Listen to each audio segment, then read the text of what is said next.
Welcome to the Inspiration Contagion podcast, where we spread inspiration one story at a time.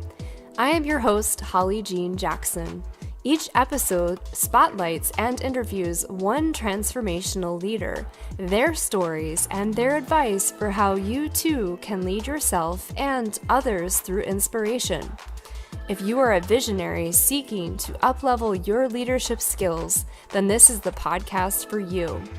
I invite you today to spread inspiration like a contagion. Welcome to the Inspiration Contagion movement. Welcome to episode 48 of the Inspiration Contagion podcast. This week's episode is also being recorded for video, so if you'd prefer to watch, please check out the show notes for the YouTube link. This week's guest is Angel Ribo. Angel is known as the CEO confidant. He is an influencer, international TV host, public speaker, CEO consultant, board member, and philanthropist. In the last 21 years, Angel has empowered more than 1,500 CEOs in 33 different countries. He was born near Barcelona and has lived in 8 countries and speaks 5 languages. Established entrepreneurs and corporate CEOs hire Angel to bridge the gap globally for expansion and exposure. Angel sits on the board of the Evolutionary Business Council, an organization with more than 350 global transformational leaders, with a combined reach of well over 600 million people. Angel is based in Texas, and in early 2017, he launched his international foundation, Wisdom for Kids. And he has helped more than 1,000 underprivileged kids in Latin America become entrepreneurs using their local resources. With that, welcome, Angel. Thank you. Thank you very much for having me in your show. I love number 48. It's a great number. It is a good number. And I feel like your name is really appropriate. That's amazing, the incredible impact you've had, especially in children's lives. So thank you. You're like, they're Angel. That's incredible. Thank you. I have to say that probably my 3 kids have been a great school for me. Really, being really honest, I have a 20, a 12, and a 10, and they have really been, and they continue to be a great school for me. But thank you. Obviously, thank you very much for having me, for your nice words, and to everybody who's listening to us today, Holly. Yeah, absolutely. And I was hoping you could just tell our listeners a little bit more about who you are and your background. Thank you. Yes, I think you've described very well what I do, so I'm going to say something different with your permission. So I consider myself someone who is here really to connect the unconnected. I think that there's a lot of people that have lost their connection, socially speaking, and I think that probably for the last, right now it's January. I think I know that this is going to air in March, so it's going to be probably now March when you listen to this.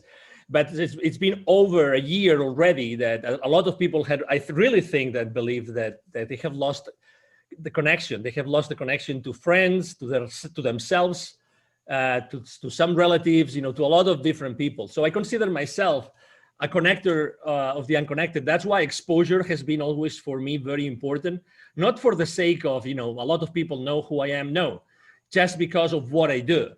And I think that your exposure is only as good as what you do with it. I always, thrive, and obviously this is a great place to be, Holly, thank you, to increase my exposure. But, as far as I'm able to use that exposure to connect the unconnected. So that's why, someone who had worked for so many large corporations, who helping them to accelerate the growth of their businesses, reaching out to all this, the top layer of those companies, and being able to connect them, my experience and my entrepreneurship, humbly, my entrepreneurship skills to help the most underprivileged. That's been a blessing. And why Latin America? Because I lived in Latin America for 10 years and I worked there for almost 15 years. And we're talking about just there, like 81 million kids that were in poverty there in 2012. So that's basically me. I think that connecting the unconnected is a very nice way I like to explain, to explain what I do in this world. I love that. And I have to say personally, this past year, while face-to-face connection has been much lower, I have never felt more connected to people in the world than this past year. I have met through my podcast and through just LinkedIn, just connections, more people that I've become close friends with or collaborators with than I have in years or decades. But I like what you're saying. There are people that are very disconnected right now. They might not have access to technology, and that's extremely difficult to navigate during COVID. So I'm glad to hear that you're working with people to connect them. Yes, thank you. And as you know, my work is done.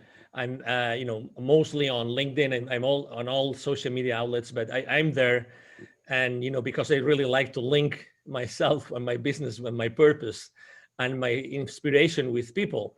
And when I was talking to our volunteers in the field, our Wisdom for Kids volunteer, which is my international foundation, throughout this year, I mean, they were all saying the same thing. We can't see the kids. We can't see the kids. We've lost that possibility to be around them because obviously of all the restrictions that are now in place. And we can't wait to see them again. We can't wait to be there with them, to inspire them, to help them become entrepreneurs, to help them be better people in their lives, to be, these change makers in their communities.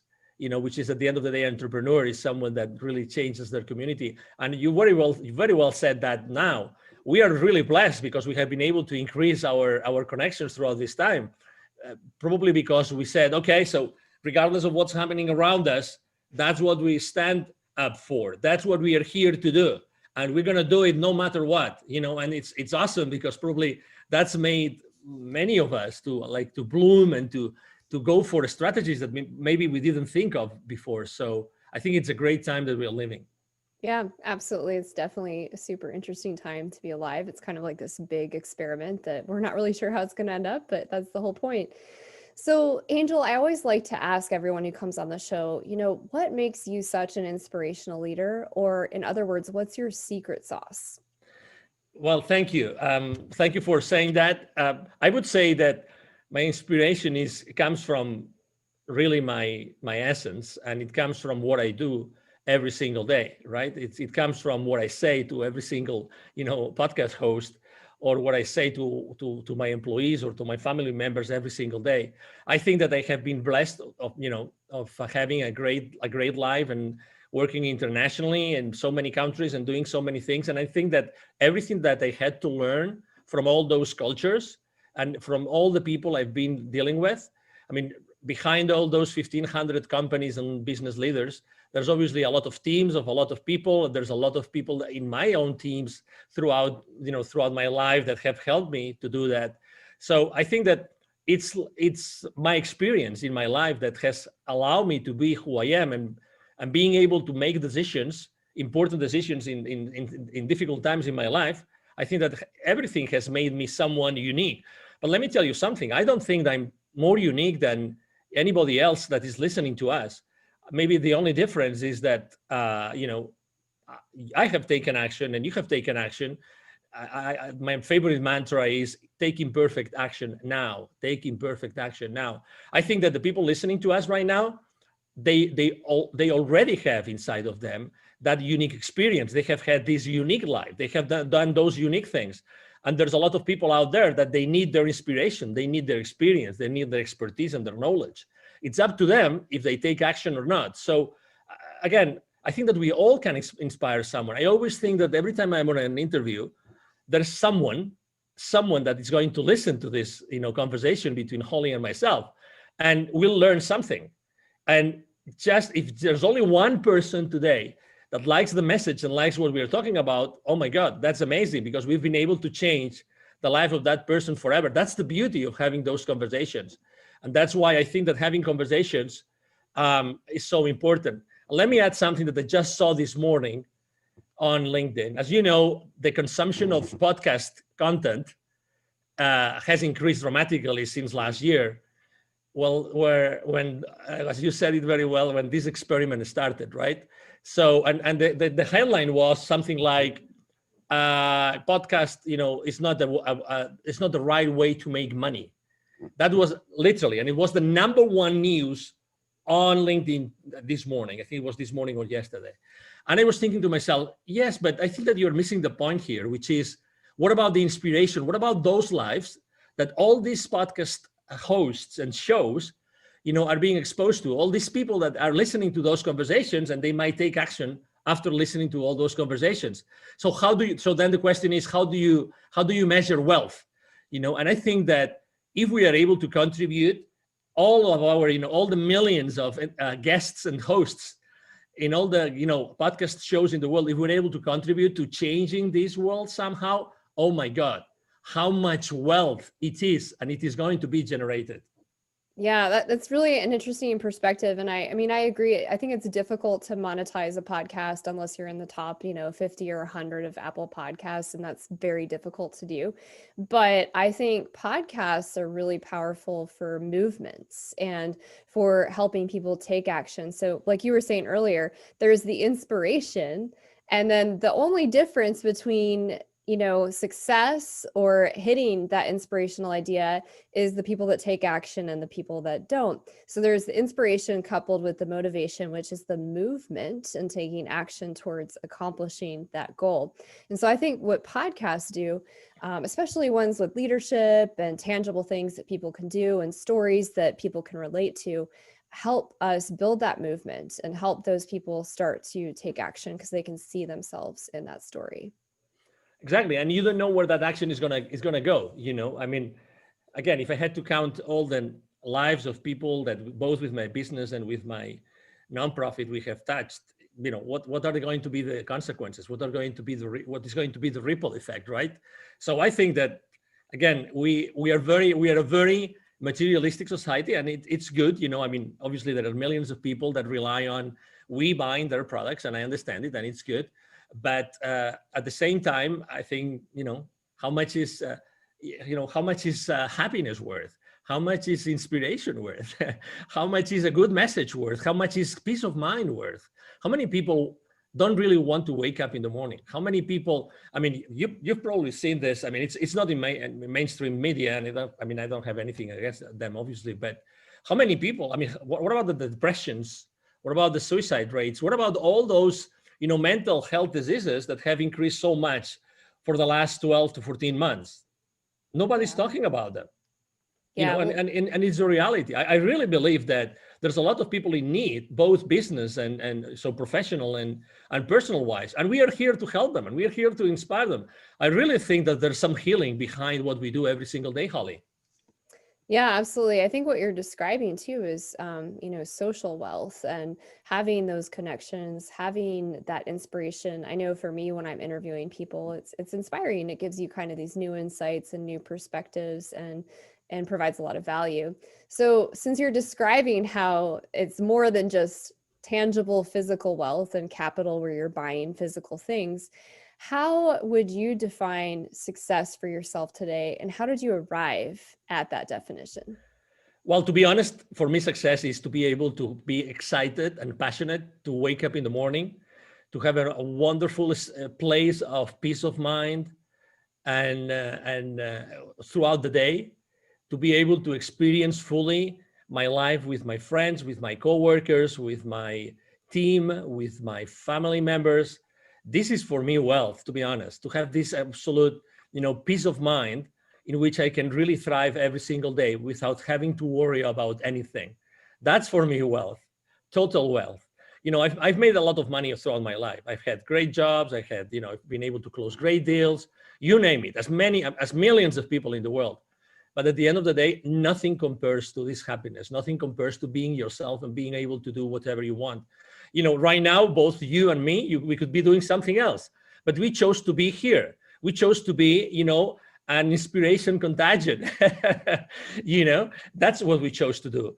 And we do it really, because we really believe in the mission that we have behind us. And that's more important. So I'm able to do this because, I really believe I'm wealthy because I'm able to do this. I'm able to set up this appointment with you and have this conversation with you.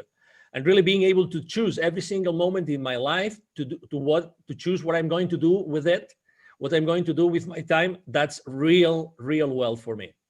Yeah, I love that. And I guess my follow-up question to that would be for people that might be listening and they're saying to themselves, great, but it kind of requires some of that actual cash wealth in order for me to have the freedom to choose and select how I spend my time. So I would share with them first, and then I'll have you respond. I find that it's really important when we don't have that external validation of, income. We haven't hit the, goal that we're trying to achieve. We haven't hit the next level in corporate America, whatever that next goal is. It's so important that we choose in the moment to be happy. We can choose to have a good perspective and enjoy the journey. But I also want to hear what you would say to people that are still struggling financially, and so they don't have as much freedom to make those choices. Number one, I've been there. Okay, believe it or not, I've been there. I've been struggling financially myself. So that's the first thing. Second thing, I know a lot of people that have been struggling financially, a lot, like a lot. And guess what? Guess what? You will always survive. You always thrive. You always eventually go back to a place of safety. So you have a choice. You have a choice right now. Okay, so keep on digging, keep on focusing on that you don't have, or focusing on what you already have, and focusing on those thoughts, those memories where you already were thriving and you were happy and you had everything that you wanted. You know, get really stuck on those thoughts as opposed to what you're feeling that could happen, what you are, fearing or fearful of what might happen in the future, right? So the reality is that, there's something in this dimension that we live, whatever you want to call it, okay, that has our back. It's a reality, regardless of what we're going through right now. We will eventually thrive, we will eventually succeed, we will eventually be in the right place. So instead of thinking that the worst is going to happen and you're going to lose your house and you will have to move out and you will lose your vehicles and you name it, why don't you think that everything is going to be all right? And everything is going to be all right because you've already been in many, many, many different instances in your life in which you are going to be all right. So, I myself believe that at some point, I mean, I don't believe that when we die, everything is done and terminated and there's nothing after that. I don't believe that. I personally think that, we decided at some point of our existence to come back here. It was our choice. It was my choice to decide to come here. And you know what? I chose to come because there was something that I was going to leave, that it was going to be maybe not something that I really liked, but I was going to be able to thrive and to go through it. It doesn't matter. So I heard someone said one time, that you are only the things that are thrown at you are only thrown at you because you are able to cope with them. Because you are able to cope with them. Obviously, we always have free will to accept them or not, right? But we always can cope with them. So it's just, it's just an exercise. It's just an experiment how we deal with them. But we have this choice. So my advice, if I may, to you would be, embrace that choice, embrace that challenge, and try focus your energy completely of going out of that place where you are now. And you will, because you have always succeeded in doing it. Really, I mean, I know it's difficult. I know there's a lot of fear out there. There's a lot of uncertainty. Regardless, you will make it happen. You will succeed. You will really, really, really go to the other side of the tunnel that you might think that you are in right now. Yeah, I love that. And I have a lot of clients this past year and from 2020 that had so many challenges personally, professionally, spiritually, mentally, like you name it. And I'm sure you have the same experience, Angel. And I just keep reminding them, like, okay, well, what are you learning right now during these challenges? And okay, cool. So from that lesson, how can you apply that to helping your customers? Because they're probably going through the same thing. And that's where the light bulb starts going off is, oh, well, wait a second, this isn't happening to me. It's probably happening for me, which is really difficult when you're in the middle of a challenge or an obstacle to see the silver lining or the lesson behind it. But it is really an important shift in perspective.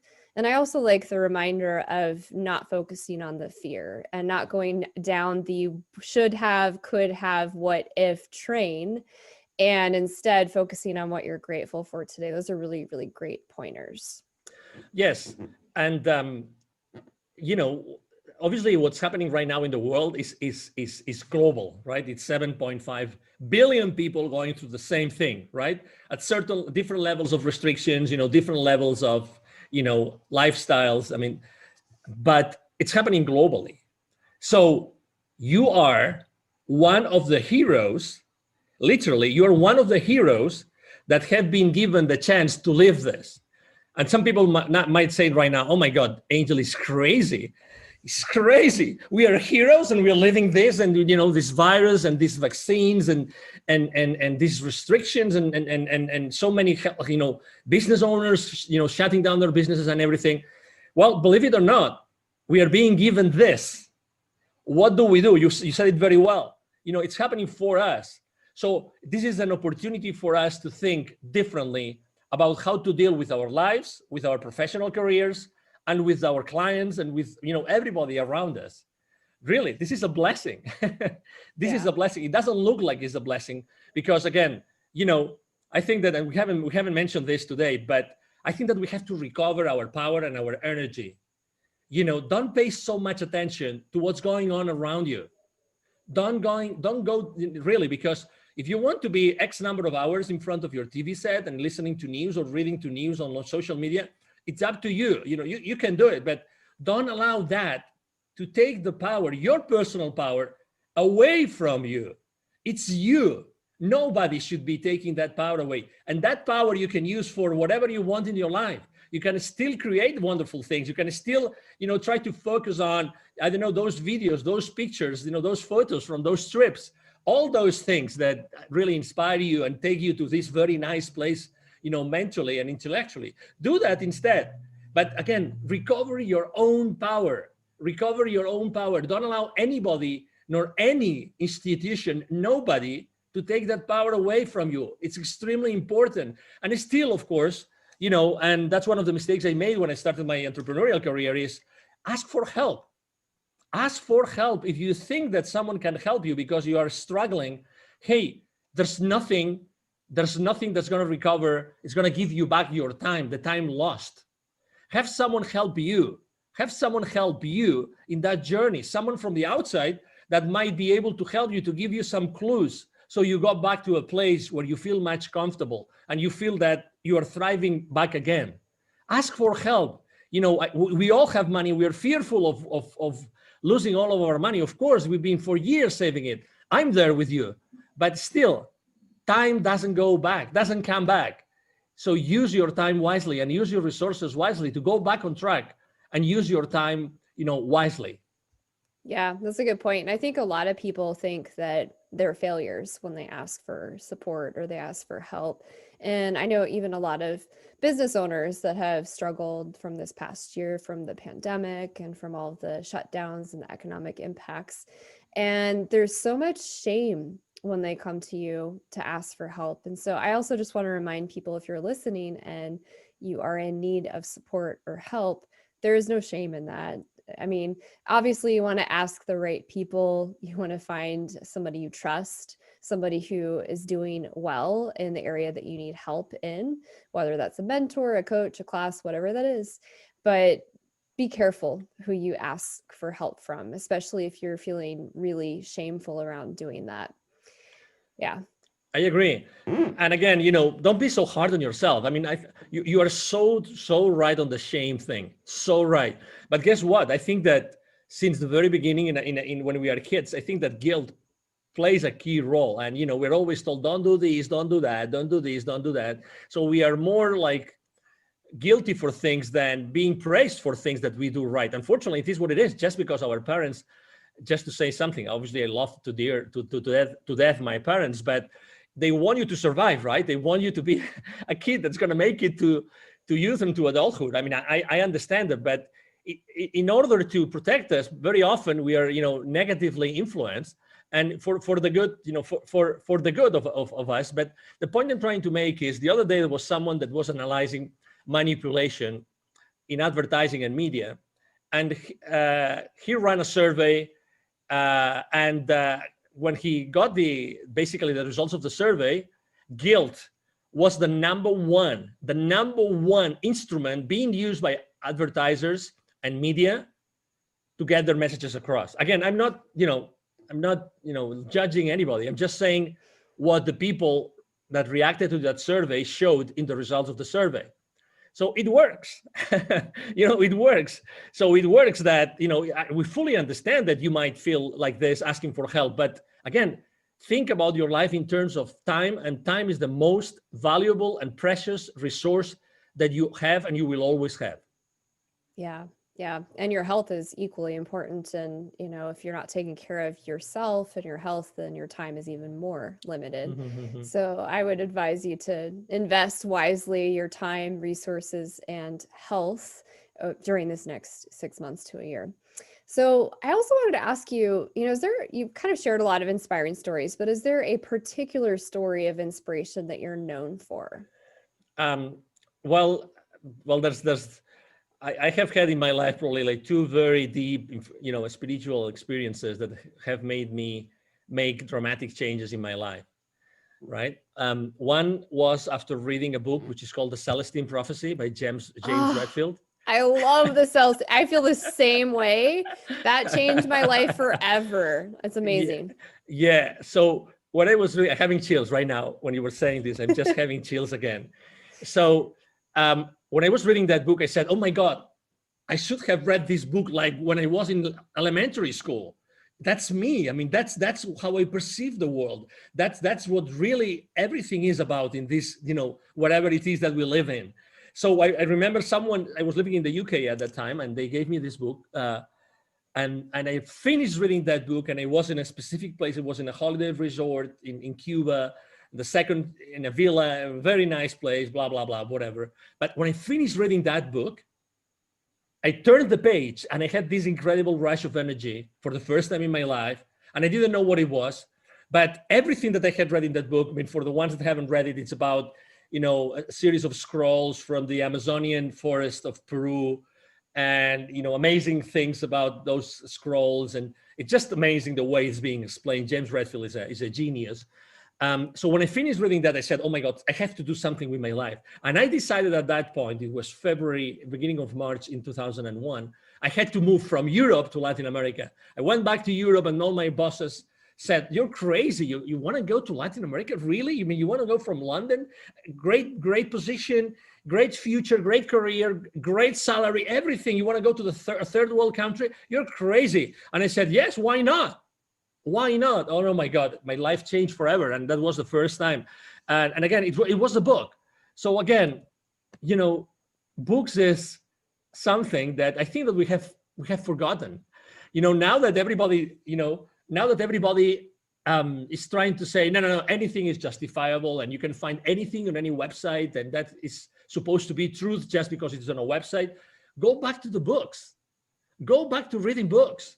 Go back to be reading like hardcover books, hard printed books, because they're going to inspire you. There's millions and millions of amazing books that can change your life. Again, looking for inspiration, which this show is about, Holly. Oh my gosh, I could talk for days about the Celestine Prophecy.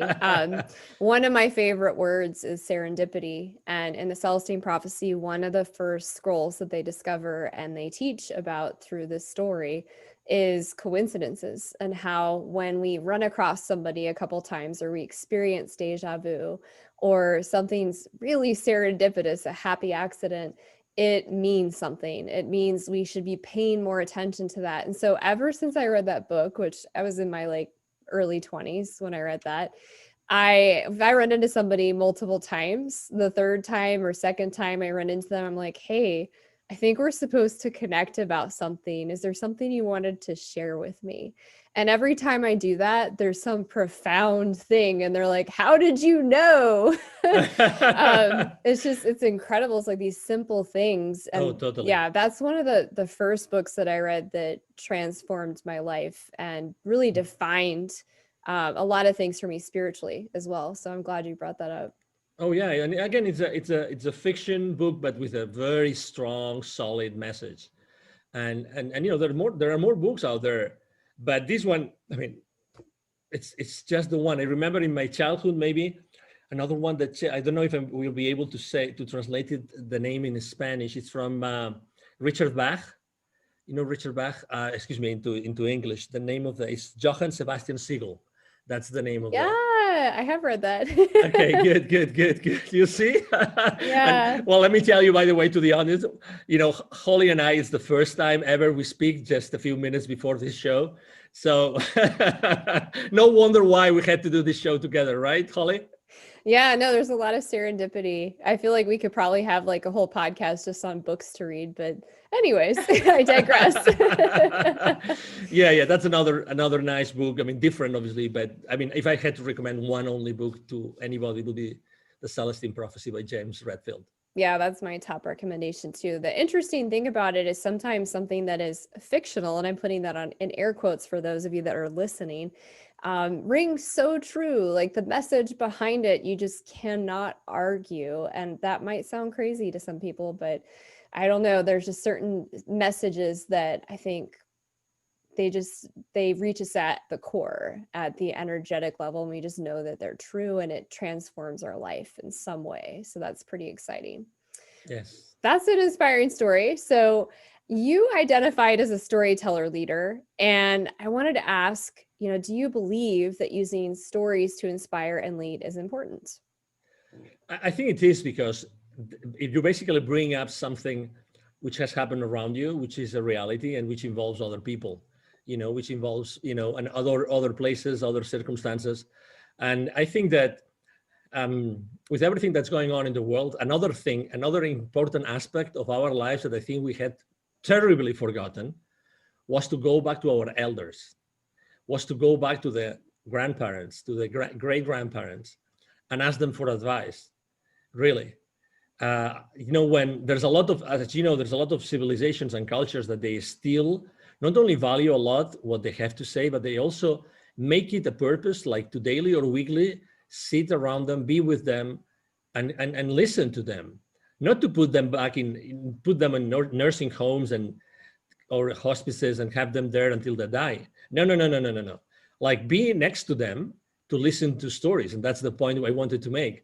I remember in Spain, my family is originally from a place called north of Spain, close to the French border.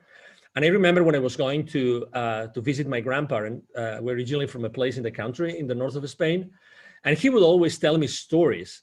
And I remember the story of his father going to a Benedictine monastery to learn. So he would literally walk and try to, by any means of transportation in the 1800s, go from this countryside area in the north of Spain to this Benedictine monastery just to learn certain things. Then he would tell me also the stories about, this other member of the family that actually in the 1890 something, he actually went from Spain to Cuba to try to rescue Cuba from the attack of the Americans. So this war between Spain and the US in the last part of the 19th century. So all those things, how can you not? I mean, I'm still remembering them. I remember them, and I think my grandfather died in 1980 something, 85 or 86. So I still remember those stories. And those stories are stories that doing something unconventional, doing something like I just wanted to do it because I thought that that would give me an additional knowledge, an additional edge, an additional wisdom that I needed in my life.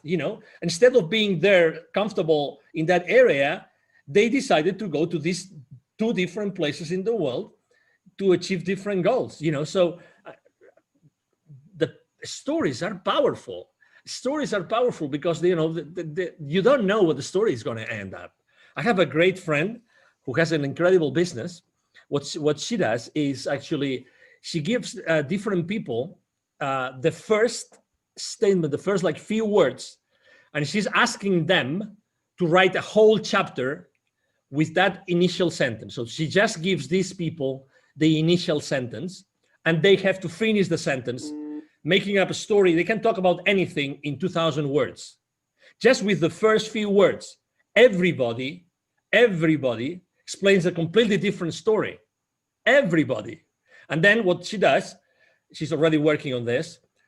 She's already working on his first book. She publishes the book. So that's the power of 20 plus people that from the very first idea they got inspired to come up with an incredible story, fictitious or reality, that it's going to inspire their readers. And again, we have to go back to stories. Yeah. It's something that we are so much missing. Well, and I think that's why podcasting has become so popular, is because if you go back to caveman times, we had more long form dialogue. And because we're so disconnected from this experience of the pandemic, people are being drawn to the long form discussions, which is what podcasting is really about. And like you just mentioned too, books are just always inspiring. There's so much wisdom. I'm actually reading like 8 books right now because Cool. like they're kind of slow reads and they're in different aspects of my life. And so I'll like absorb one chapter in one area. And then the next time, like, oh, I need to read on this. But books are so powerful, and they're powerful because they have stories and they teach us wisdom and they help us continue to grow as students in life. So I think that's why podcasting and books are hopefully making a comeback, is because we're missing that long form story element where we can connect to each other and rebuild that community element. I totally agree. And I think that regardless of what our purpose in life is, or even if we don't know what our purpose in life is, I think that we play a role in the community. Even if we live in a small neighborhood and we don't have that much contact with our neighbors, we are part of the community, and we choose every day what we do as far as the community goes. It's our decision. And if you want to take action and you want to do something and you want to start an initiative, just go and do it. Don't wait for anybody to give you social approval. Just do whatever you think is right. Because again, I really believe that there's a lot of people in need right now, and many people we don't know that they are in need. There's a lot of people in need. So it's the perfect time to be contagious, not only with inspiration, but also with generosity. So just, and as you know, we have so many material things that we probably don't use, and we could give someone just to make them happy. Honestly, simple things can do so much to change our communities. And again, when I go to Latin America with my kids, I see that all the time. A simple small book of 20 pages, a tale, in English, it's just an amazing, community changer. Just because it inspires someone, because it allows them to see the English. I can learn some basic English, words and lessons and expressions, and that can help me, make me understand something that is written in another book or magazine, or I hear in the news, whatever that is. So again, there's so many things that we can do today.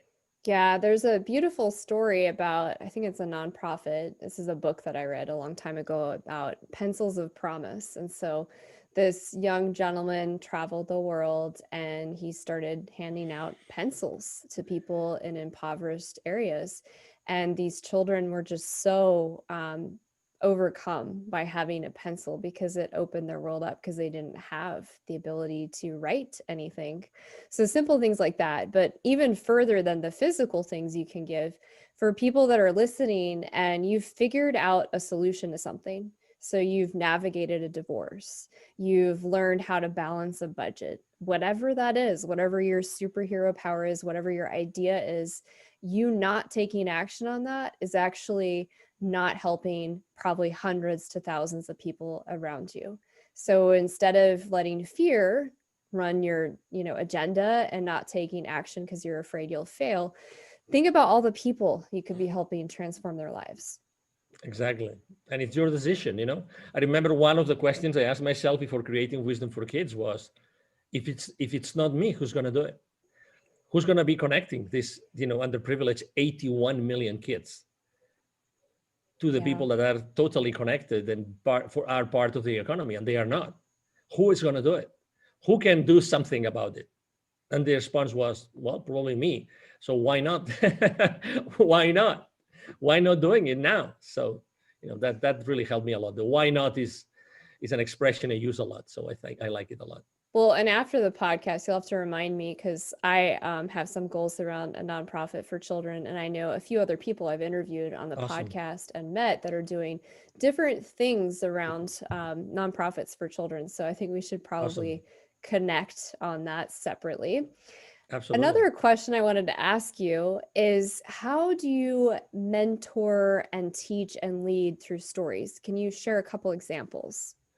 Yes. So obviously I like to conduct myself with the people I serve through questions. I think questions are very powerful. I think questions allow you to put yourself and to put the people around you in a different place in their mind. I think that perception is reality, regardless of my efforts to change Holly's perception about something. Your perception is your reality, and my perception is my reality. And it's the same thing with my mentees, my coachees, and the people I help with my consulting. So I like to ask questions. And I think that most of the answers are inside of them, but I ask questions. So whenever I'm asking questions, and there's something that they say or they refer to that gives me the possibility to use one of the questions, one of the stories, one of the things I've lived in my life, then I use it as a part of the reality that already existed, that was already created, that was related to what that person wants to do or wished that he or she was doing today. So I think that, thank God I've been given the possibility to be able to make those connections while I'm talking to people. It's like when we are having this conversation, there's many different styles of podcast hosts, right? You have this tremendous ability to connect a lot of many different things and to connect it with your own experience and your own practice and everything. That's something that you do wisely and fast, right? So I'm sure that you do the same thing in your practice, and that's why you have so many clients. So I think that this is an ability that not everybody has, but we have to consistently ask questions so we actually go inside that person and we really get to know that person genuinely in order to be able to help them. And it's not always, we don't always succeed. I'm sure that you have also, failures. You have failed with some clients. I have miserably failed with some clients as well. But, that was a very important learning lesson for me. And what did I do? I learned from that lesson and I made sure that that wouldn't happen again, obviously. So again, I think that the best way to use the stories is to use them in the context that relate directly to those issues and to those challenges that the people you're working with are going through at that point in time. I think that's the best way, because unless you listen to them and you make what you do relatable to them, they're going to disconnect, disengage, and what is your role there? There's no point, right? Yeah, it's really important, like you were just saying, to really understand your audience, whether that's one-to-one with a coaching situation, mentor situation, even a family member, or if you're writing a blog, knowing your audience and what they're experiencing right now. For business owners that are listening today and they're trying to upscale, up-level their leadership skills in this area, listen to your clients. What is the consistent theme that you're hearing? Write a blog on that, do a video posting on that, and share a story that might help them shift their perspective. Like you said, you can't force someone to shift their perspective, but you can use stories so that they can see themselves in that story and perhaps shift their perspective to a more positive standpoint versus fear-based. Yes, and a good example is, for instance, I post on LinkedIn every single day. And you would say, well, you post on LinkedIn, maybe you post about business every single day. No way. Actually, I support every single podcast host that is, that is willing enough and good enough and generous enough with me to interview me. I also support a lot of authors with their books. I love to support them. Obviously, I support heavily my clients, but I always make this balance of business related posts with personal related posts. Because as you very well said, I have to talk to my audience and what they are going through. Probably one of the subject matters that I wrote the most last year, it wasn't about working remote. It wasn't about working from home. It was building bridges. In 2020, it was building bridges, and the second most frequent subject matter on my post was give me a break. Give me a break. Those were the two most important things. Are they related to business? Well, obviously, who didn't want a break last year? You tell me. Who didn't want a break? I think I posted in a couple of months, I posted 5 times about giving me a break from different perspectives. Who doesn't need a break? Who hasn't thought at some point, I would love to wake up in the morning tomorrow and the news are totally different. They're totally changed. Something happened in the world, in the split of a second, in the snap of a finger, something happened that, everything is going back to normal, right? So that's why I think that it's very important, to your point, to listen to your audience, to be very specific about your audience, and to talk to them consistently. Well, and I love that you're also recognizing, because you're in the business space, how important it is to talk to your audience about the personal side, because how we do one thing is how we do everything. And so business owners are people. And guess what? This past year, they had a lot of personal challenges. So I love that you were talking to them about give me a break, because yes, let's be real. I would love if anybody's listening to this that did not need a break in 2021 and 2020, please send me an email, because I'd love to hear your story, because that's just hard for me to fathom at this point. I found myself last year needing a lot of breaks, and it wasn't that I wasn't doing a lot. In fact, I felt like I was doing more to be of service to people that needed things, and they were free. And then also to pivot so much in my business because of everything that happened economically. And that's exhausting. So it's really, really important, if you're listening and you're feeling burnt out, take a break. Take an hour vacation, a 1-day vacation, a weekend where you unplug and stop obsessing about what's wrong in your business, what's not going right, and just be with your family and be grateful. I guarantee when you come back, you're going to have new ideas and probably a lot more energy to tackle the problem. Yes, we all need a break. The ones that haven't had a break yet, we all need a break. Take a break. The world will carry on without you. So, again, don't worry about the future and again, going back to the beginning of the conversation, right? So you choose what you do with your mind and where you focus your energy. You choose to do that. And I hope that, you had a little bit more of inspiration to probably look at somewhere else and focus your energy on doing something else. It's really your choice, even though it looks that it's not sometimes. Yeah. And to really bring that home for people, I'm curious, is there an example from this past year working with a client, you don't have to share names or specifics, of how you mentored them through almost getting to a breakdown and taking a break?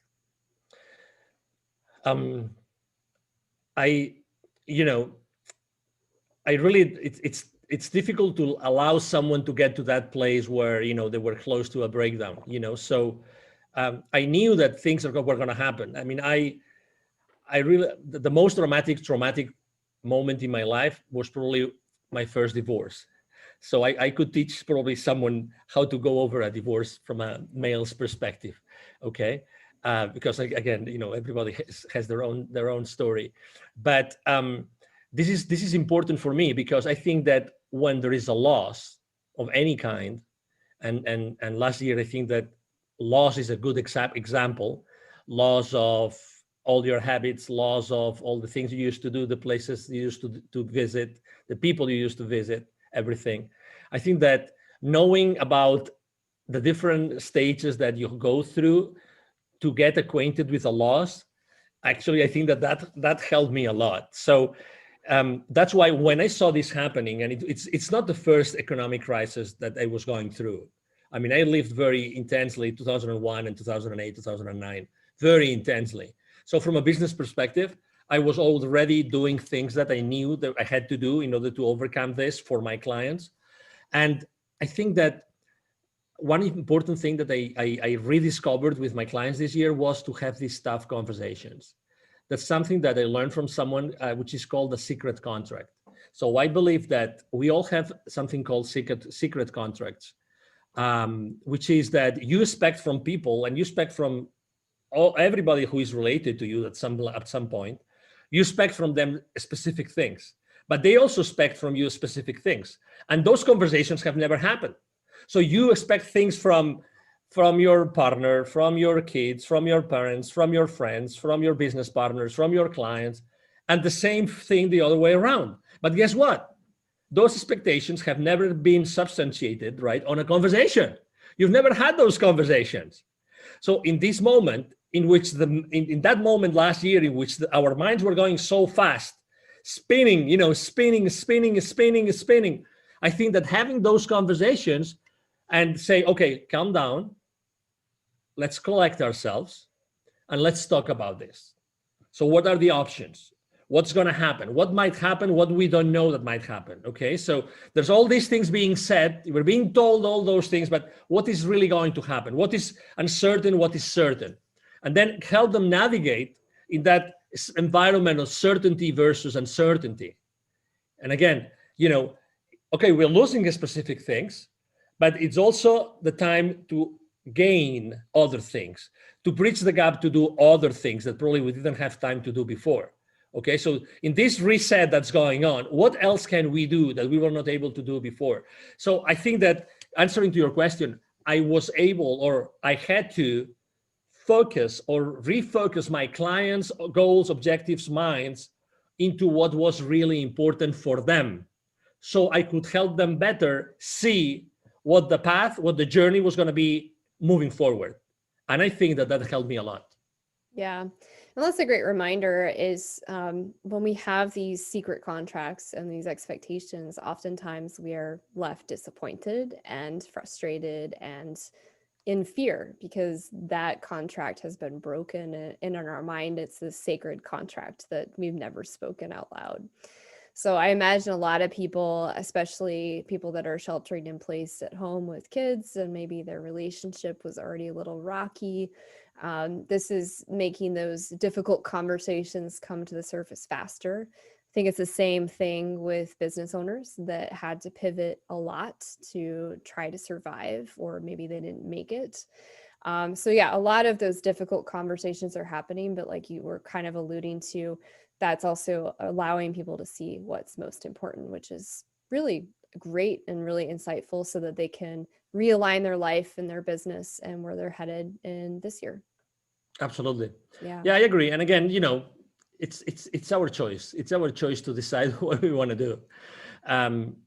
We have, honestly, I think that we have an incredible, ahead of us, an incredible time to do incredible things, to pivot, as you said, to reinvent ourselves, to decide what we want to do with our lives.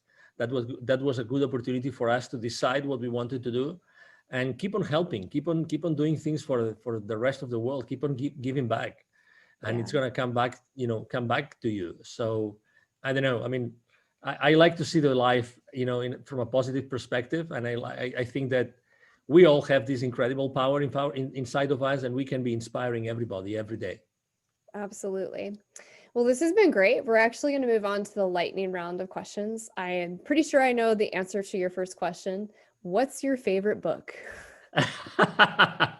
Yeah, it's The Celestine Prophecy by James Redfield. Thank you. Excellent. What networking or community group do you love the most? Well, I like very much the Evolutionary Business Council, the one that you mentioned originally, because it's a group of transformational leaders, and we actually have a huge outreach to reach the world, to change the way that the world is doing business today. Excellent. What's the best piece of advice you could share with others today? Take imperfect action now. Excellent. And if you could share one message with the entire world, what would that be? You are an incredible human being, and with an unstoppable, capacity to change the world. Just you inside of you right now. So just please be aware of this and take action, whatever it is. Take an action, even if it's a small, to start, living the rest of your life today. Love that. And what's the legacy you wish to leave behind?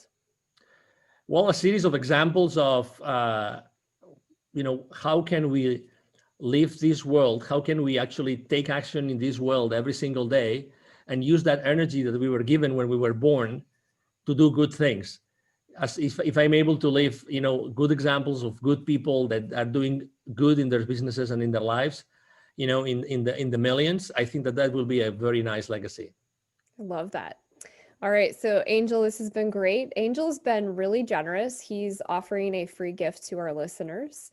He has a free 15-minute business consultation. To get that, just go to his LinkedIn page, and that will be in the show notes, the link for that.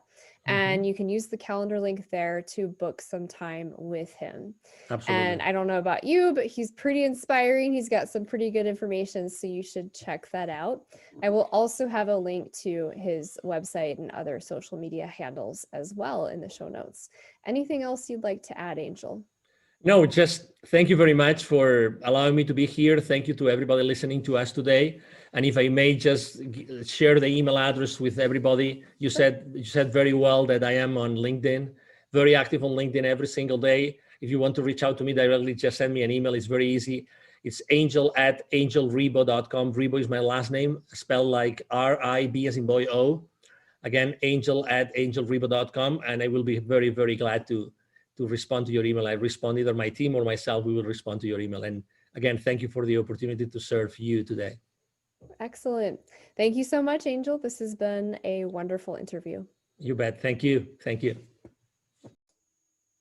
So how can Inspiration Contagion help you today?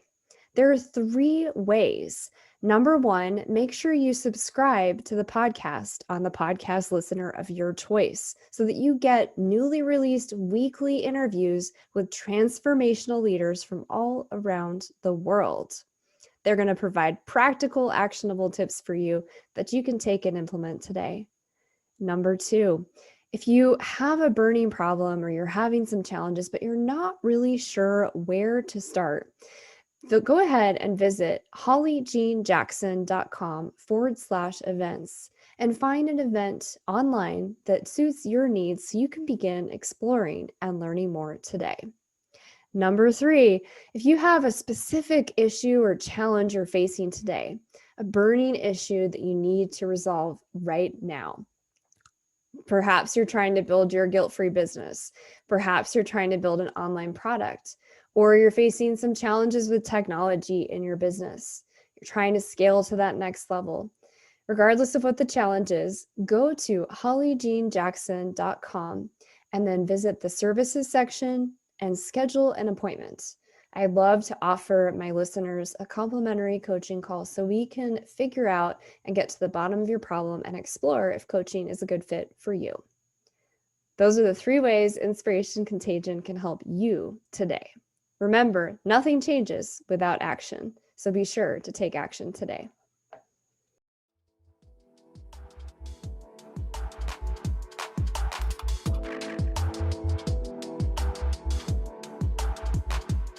Thank you for joining the show today.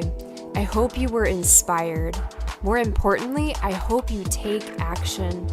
What is one thing you can do in this moment that will inspire someone? Without action, nothing changes. Be the change you wish to see in the world. If this show truly inspired you, we ask that you share it through your network. Help us spread the light and inspiration in the world. I look forward to seeing you here next week.